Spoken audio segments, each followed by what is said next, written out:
या महाराष्ट्रामध्ये सातारा जिल्हा आणि या सातारा जिल्ह्यातला मान तालुका आणि या मान तालुक्यातलं गाव म्हणजे शिखर शिंगणापूर नावाचं गाव. आणि या ठिकाणी सह्याद्रीची रांग आहे, सह्याद्रीचा पर्वत. आणि या सह्याद्रीच्या पर्वतावरती महादेवांचं सुंदर असं मंदिर आहे, अतिशय सुंदर आणि भव्य असं मंदिर, दगडी बांधकाम आहे. मोठा महादेव म्हटलं जातं, शिखर शिंगणापूरचा मोठा महादेव, नवसाला पावणारा महादेव. दक्षिण काशी म्हटलं जातं या जागेला, प्रत्यक्षात या ठिकाणी कैलास म्हटलं जातं. तर मित्रांनो, या ठिकाणी देवादेव महादेव आणि माता पार्वती यांचा दुसरा विवाह झाला होता. आणि हे मंदिर एवढं भव्य आणि अतिशय कोरीव बांधकाम याचे.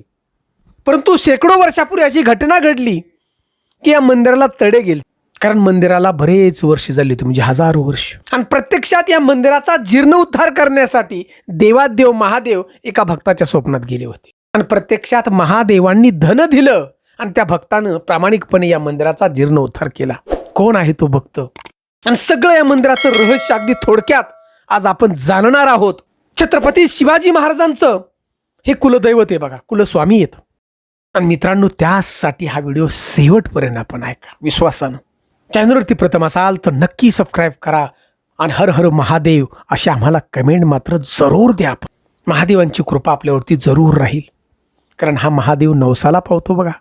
मराठी कथाकथन चॅनलमध्ये आपलं मनापासून सहर्ष स्वागत आहे. तर मित्रांनो, गोष्ट आहे हजारो वर्षापूर्वीची. कैलासावरती देवादेव महादेव आणि माता पार्वती सारीपाटाचा डाव खेळले आणि प्रत्यक्षात महादेवांना हरावं लागलो.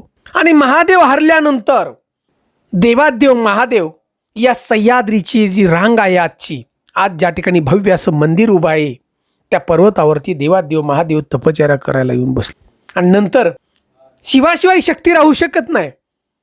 आणि कैलासावरून माता पार्वती महादेवांच्या शोधात या ठिकाणी एका बिल्लिणीच्या रूपात आली. आणि याच्यानंतर देवादेव महादेव आणि माता पार्वती यांचा विवाह त्या ठिकाणी झाला बघा, दुसरा विवाह.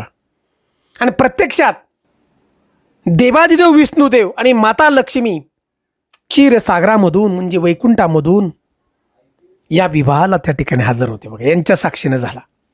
थोडक्यात सांगतो मी, याच्यावरती व्हिडिओ बनवला आहे, परंतु घडती घटना कशी ती पहा. आणि याच्यानंतर हे शिवलिंग, दोन्ही जे शिवलिंग आहेत या ठिकाणी स्वयंभू येतात, लक्षात घ्या, स्वयंभू. शिंगण नावाचा एक राजा त्या परिसरामध्ये राहत होता. हजारो सैन्य त्या राजाचं त्या ठिकाणी होतं. आणि त्या राजाच्या सैन्यामधले ज्या गाया होत्या, त्याच्यामधलीच एक गाय या शिवलिंगाला अभिषेक घालत होती बघा. गाय वांजोटी होती, लक्षात घ्या, कधीही व्यालेली नव्हती. परंतु ही सगळा चमत्कार भगवान महादेवांचा. आता ही बातमी आपल्या राजाला सैनिकांनी सांगितली.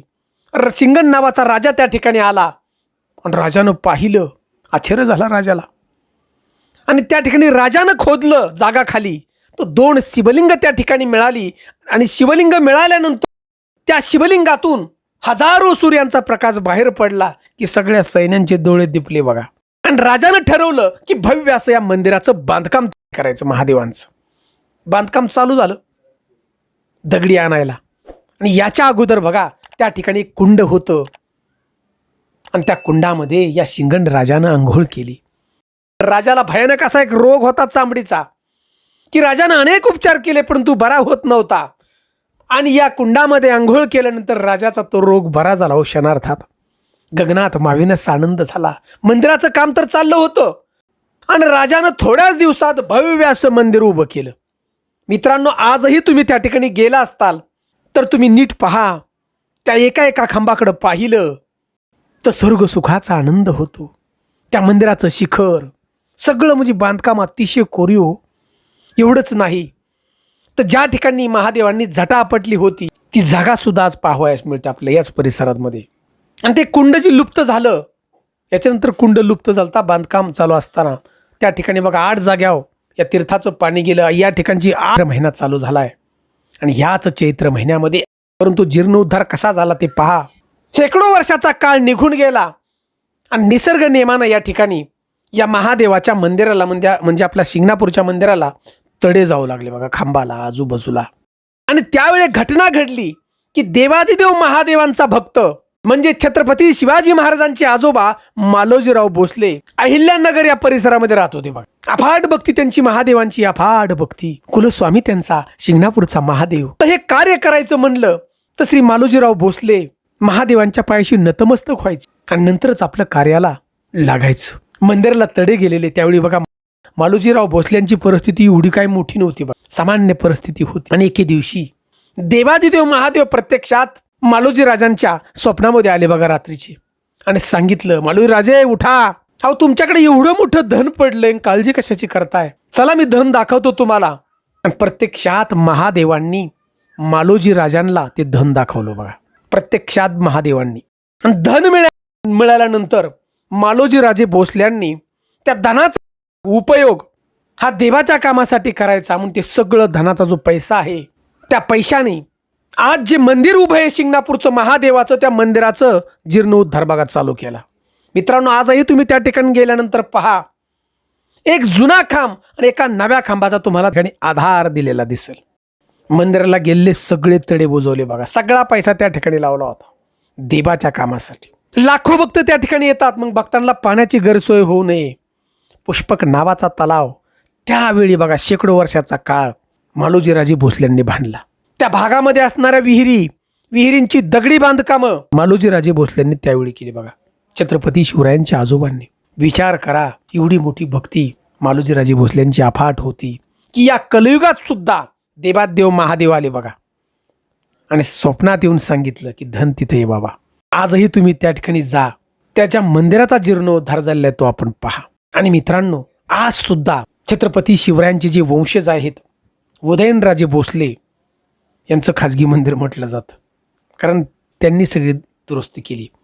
परंतु व्हिडिओच्या माध्यमातून सांगावंसं वाटतं की उदयनराजे भोसले खासदार आहेत आता भाजपचे. उत्तम प्रकारे येणाऱ्या भक्तांना नक्की सुविधा आपण द्या, काहीतरी त्या ठिकाणी चांगलं काम आपण करा, कारण ते आपलं तुमचं कुलदैवत आहे. अहो विचार करा, ज्यांनी हे सुंदर स्वराज्य निर्माण केलं स्वप्नाहुनी, छत्रपती शिवाजी महाराज, मासाहेब जिजाऊ, छत्रपती शंभूराजा आपलं त्या मंदिरात येऊन बसत होते बघा, नतमस्तक होत होते महादेवांच्या पायाशी, माता पार्वतींच्या पायाशी, आणि मगच आपल्या कार्याला सुरुवात करायची. मित्रांनो, अशा प्रकारे देवादेव महादेवांनी प्रत्यक्षात आपल्या भक्ताकडून आपल्या मंदिराचा जीर्णोद्धार केलेला होता. आणि आता मित्रांनो, चैत्र महिना चालू झालाय आणि ह्याच चैत्र महिन्यामध्ये महादेवांचा जो विवाह आहे शिंगणराजांना लावला होता बघा, ती परंपरा आज बी चालू आहे हो.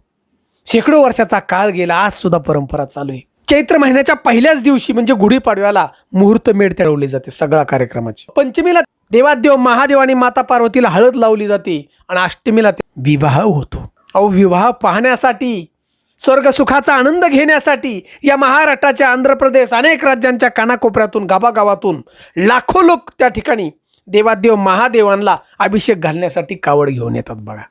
अहो काय ते दृश्य, डोळ्यातून आनंदाचे अश्रू येतात. एवढे लाखो भक्त हर हर महादेवच्या घोषणा चाललेल्या असतात. कावडी चढत नाहीत डोंगरांनी, महाद्या दाहू म्हटलं जातं. खरंच त्या ठिकाणी महादेव दाहून येतात हो. काय तो क्षण पाहण्यासारखा, स्वर्गसुखाचा आनंद मिळतो. आमच्या सासवड परिसरातील संत तेली भोतोजी महाराजांची कावड मानवी साखळीनं मुंगी घाटातून चढते.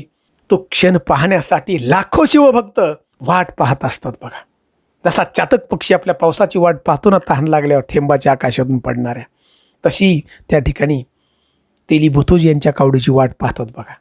केवढी अफाट भक्ती, स्वतःचं घर जाळून त्या ठिकाणी संत तेली भोतोजी महाराज कावड घेऊन महादेवाला जात होते बघा. ती परंपरा आजही वंशजांनी चालू ठेवली.